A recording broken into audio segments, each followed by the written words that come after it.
What's going on, everybody? Khalipa's Tech here, coming back at you with another video. In this video, we're going to be taking a look at the camera setup of the Google Pixel 6a and going over whether or not it's good enough for daily use. Now, keep in mind, this video is more a review and not so much a tips and tricks video, so if you have the phone already and you want some pointers on how to use the camera better, be sure to check out my camera tips and tricks video as well, which I will be linking to in the video description. And of course, I will also be including information about pricing and availability because this is always changing. But with all that being said, let's get into it.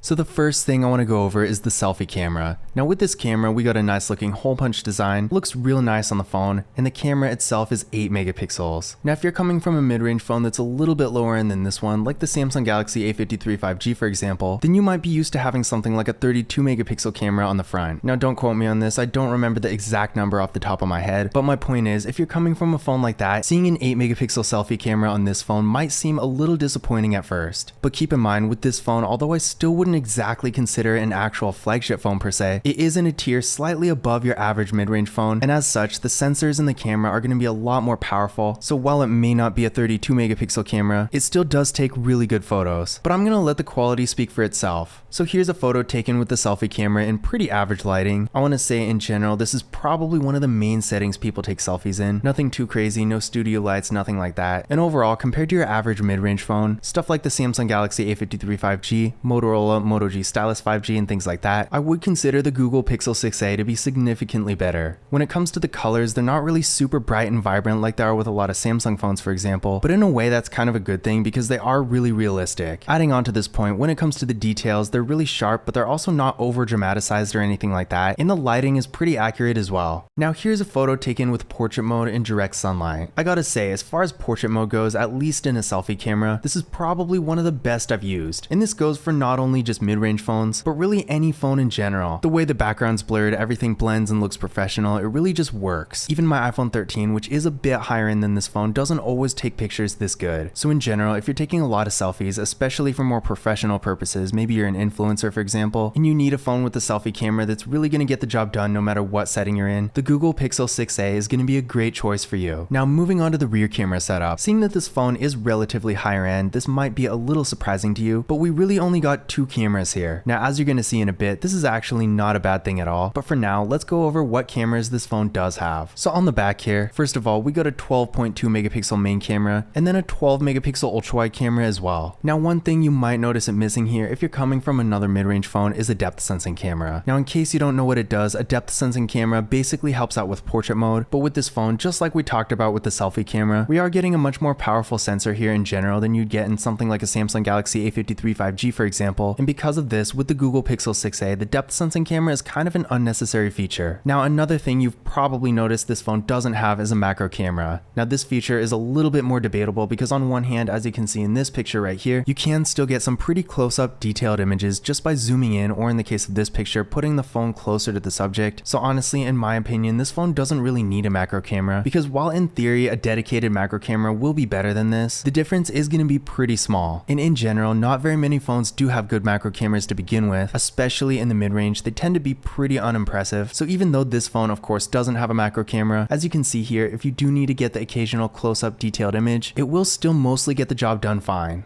Now for the main camera, to start off, I want to take a look at some pictures taken in mid to lower lighting. In general, I feel like these pictures came out really well and I have no complaints. There may be 1 or 2 pictures in here where the details are a little questionable, but I would say overall, if you want a phone that can take really good photos in darker settings, maybe you're taking pictures at night in storms, something like that, then you will be happy with this phone. And this really goes back to this phone being a great device for content creators, because after all, if social media is your job for example, you're not always going to get the best lighting every day, and this is even more the case for people who live in areas with more unpredictable weather. Like for example, I used to live in Seattle. You never know what it's going to do over there. So if you are a content creator in that kind of situation, it's really important to have a phone that can take great pictures no matter what's going on with the weather and lighting. And when it comes to that, I do think the Google Pixel 6a is a great option. Now with these last few photos, I especially want to point out how good these colors look in such low lighting. In general, this phone is even better with nighttime photography than I expected, and I'm definitely a big fan.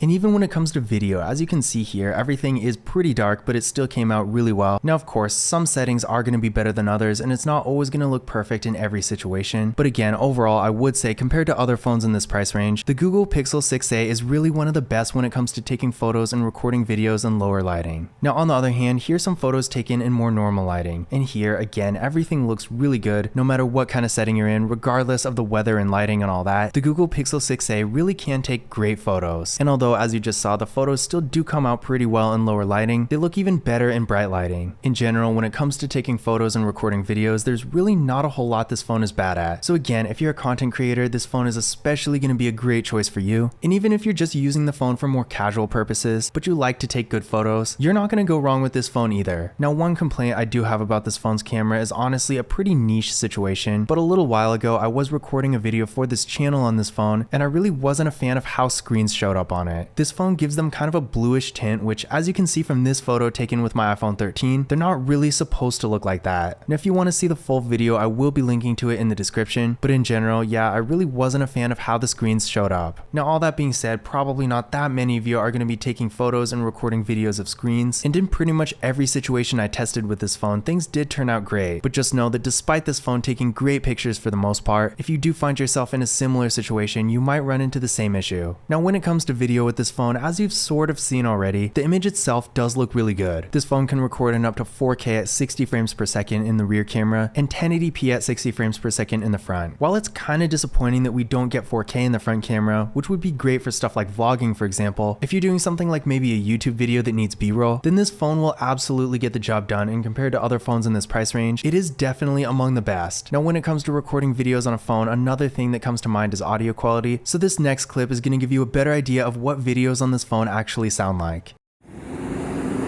So we're doing a test video with the Google Pixel 6a. We are recording in 4K at 30 frames per second. Also keep in mind what the audio quality sounds like.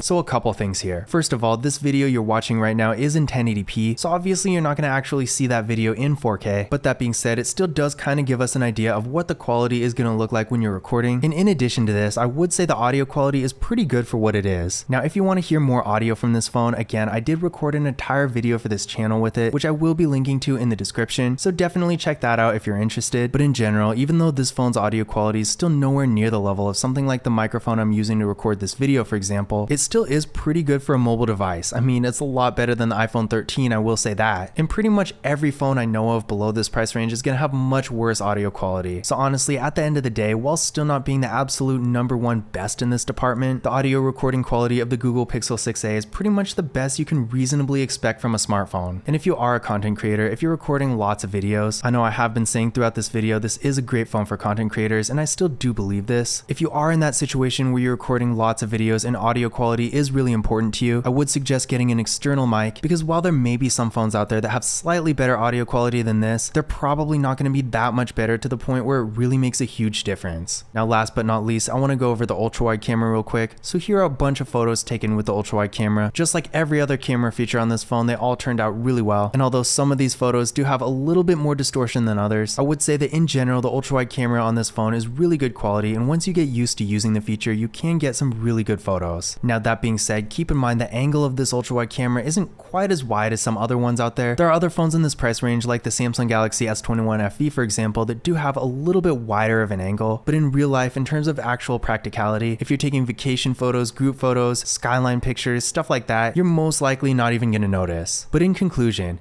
is the Google Pixel 6a's camera setup good enough for daily use? I would say absolutely it is. Whether you're taking photos and recording videos for personal use or professional use, despite only having a dual camera setup in the back, there's really not a whole lot this phone can't do camera-wise. And like I've been saying all throughout this video, I do think this phone is especially a great choice for content creators. So whether you're taking pictures for social media, making YouTube videos, TikToks, whatever the case may be, for the price, the Google Pixel 6a is really going to be one of your best options. Now, if you want to learn more about this phone, whether it's specs and features, or maybe you have the phone already and you want to get some tips on how to use the camera better, I will be linking to a bunch of different videos about it in the description, as well as some information about pricing and availability, so definitely check that out if you're interested. But this concludes my camera review for the Google Pixel 6a. If you enjoyed the video and found it useful, be sure to give it a thumbs up and hit that subscribe button. Don't forget to follow Kalipus Tech on Twitter and Instagram, and as always, I will see you in the next one.